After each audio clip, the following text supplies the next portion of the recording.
Friends, എല്ലാവർക്കും ഷാനി വ്ളോഗിൻ്റെ പുതിയ വീഡിയോയിലേക്ക് സ്വാഗതം. ഇന്നത്തെ വീഡിയോയിൽ നമ്മൾ റോസാ ചെടികൾക്കും ബോഗൻവില്ല ചെടികൾക്കും ഒരുപോലെ ചെയ്ത് കൊടുക്കേണ്ട ഒരു കെയറിംഗ് ആണ് പ്രൂണിങ്. നമ്മൾ പൂക്കളൊക്കെ വിരിഞ്ഞ് കഴിഞ്ഞിട്ടുണ്ടെങ്കിൽ ആ ഭാഗം ഒന്ന് കട്ട് ചെയ്ത് കൊടുക്കുക എന്നുള്ളതാണ് പ്രൂണിങ് കൊണ്ട് ഉദ്ദേശിക്കുന്നത്. അങ്ങനെയാകുമ്പോൾ പുതിയ പൂക്കൾ വീണ്ടും ആ ഒരു ശാഖയിൽ പുതിയ നാമ്പുകൾ വന്ന് അതിൽ മുട്ടുകളും ഒക്കെ ആയിട്ട് മാറുന്ന പ്ലാന്റാണ് നമ്മുടെ ഈ ബോഗൻവില്ല റോസാ ചെടികളൊക്കെ. അപ്പോൾ അത്തരത്തിൽ കുറച്ച് ചെടികൾ നമുക്ക് എങ്ങനെ കട്ട് ചെയ്തെടുക്കാൻ നോക്കാം. അപ്പം ബോഗൻവില്ല ചെടികൾ ഇതേപോലെ പൂക്കളായി കൊഴിഞ്ഞ് കഴിഞ്ഞാൽ ഇതേപോലെ തണ്ടുകൾ നമ്മൾ കട്ട് ചെയ്ത് കൊടുക്കുകയാണ് ചെയ്യേണ്ടത്. അതിനായിട്ട് നമ്മൾ ഇതേപോലെ തണ്ടുകൾ ഇതേപോലെ കട്ട് ചെയ്ത് കൊടുത്തായിരുന്നു. അതിൽ നിന്ന് വീണ്ടും ശാഖകൾ വന്നിട്ടാണ് പൂവ് ഇതേപോലെ വിരിഞ്ഞ് വന്നിട്ടുള്ളത്. അപ്പോൾ ഈ ഒരു ഭാഗത്ത് വീണ്ടും ഒരു 2-3 ഇഞ്ച് ഹൈറ്റ് ഉയരത്തിൽ വെച്ചിട്ട് നമ്മൾ ഇതേപോലെ കട്ട് ചെയ്ത് കൊടുക്കുകയാണ് ചെയ്യുന്നത്.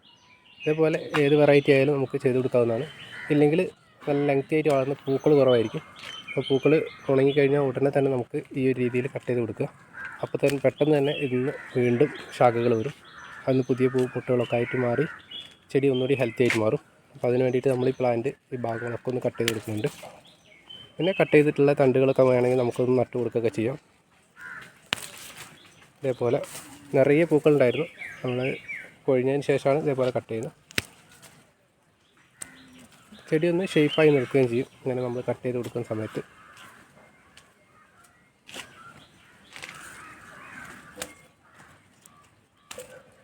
ബോഗൻവില്ല മിക്സഡ് കളറൊക്കെ നമ്മൾ ഇതേപോലെ നട്ട് കൊടുത്തിട്ടുണ്ട്.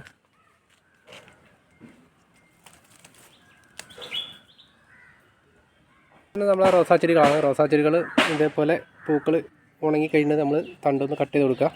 പൂവിൽ നിന്നും ഒരു 3-4 ഇലകൾ താത്തി ഒന്ന് കട്ട് ചെയ്ത് കൊടുത്താൽ മതി. ഏത് വെറൈറ്റി ആണെങ്കിലും ഇതൊരു വൈറ്റ് വെറൈറ്റിയാണ്. ഫ്ലവറിങ് ആയിട്ടുള്ള എല്ലാ ഭാഗങ്ങളും അതേപോലെ പൂക്കൾ ഉണങ്ങിയ ഭാഗങ്ങളൊക്കെ കട്ട് ചെയ്ത് കൊടുക്കുക.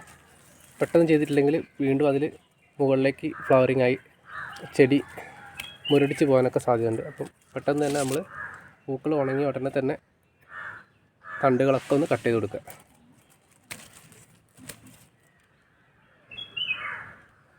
ഒരുപാട് ഒരുമിച്ച് പൂക്കൾ വിരിയുന്ന ഒരു വെറൈറ്റിയാണ്, റെഡാണ് ഇതിൻ്റെയും. അതേപോലെ തന്നെ നമ്മൾ എല്ലാ ഭാഗങ്ങളും കട്ട് ചെയ്ത് കൊടുക്കുന്നുണ്ട്. ഒരു ചെടിയിൽ കട്ട് ചെയ്യുന്ന സമയത്ത് ഒരേ സമയം ഒന്ന് ഷേപ്പായിട്ട് എല്ലാ ഭാഗങ്ങളും കട്ട് ചെയ്യാൻ ശ്രദ്ധിക്കുക. ഇതൊക്കെ നമ്മൾ പൂക്കൾ ഉണങ്ങി തുടങ്ങിയതാണ്.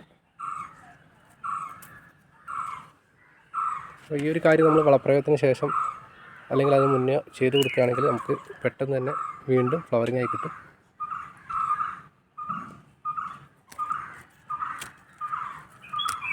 ഉണങ്ങിയ തണ്ടുകളൊക്കെ നീക്കം ചെയ്ത് കൊടുക്കുക. ഇത് നമ്മൾ വളം ചെയ്ത് കൊടുത്ത ചെടികളാണ്. അതുപോലെ തന്നെ നമ്മൾ നട്ട് ഇതേപോലെ പ്രൂണിങ് ചെയ്ത് കൊടുത്തിട്ടുള്ള ബോഗൻവില്ല ചെടികൾ നിറയെ പൂക്കളൊക്കെ ആയിട്ടുണ്ട്. അന്നത്തെ വീഡിയോ ഇത്രയേ ഉള്ളൂ. അപ്പോൾ ബോഗൻവില്ല ചെടികളും റോസാ ചെടികളൊക്കെ ഉള്ള ഒരു തരത്തിൽ കറക്റ്റ് സമയത്ത് ചെടികൾ കറക്റ്റ് സമയത്ത് പ്രൂണിങ് ചെയ്യാനൊക്കെ ശ്രദ്ധിക്കുക. അപ്പോൾ വീഡിയോ അവസാനിപ്പിക്കുകയാണ്. വീഡിയോ ഉപകാരപ്പെട്ടാൽ ലൈക്ക് ചെയ്യാൻ മറക്കരുത്. മറ്റൊരു വീഡിയോയിൽ കാണുന്നവരെ എല്ലാവർക്കും ബൈ ബൈ.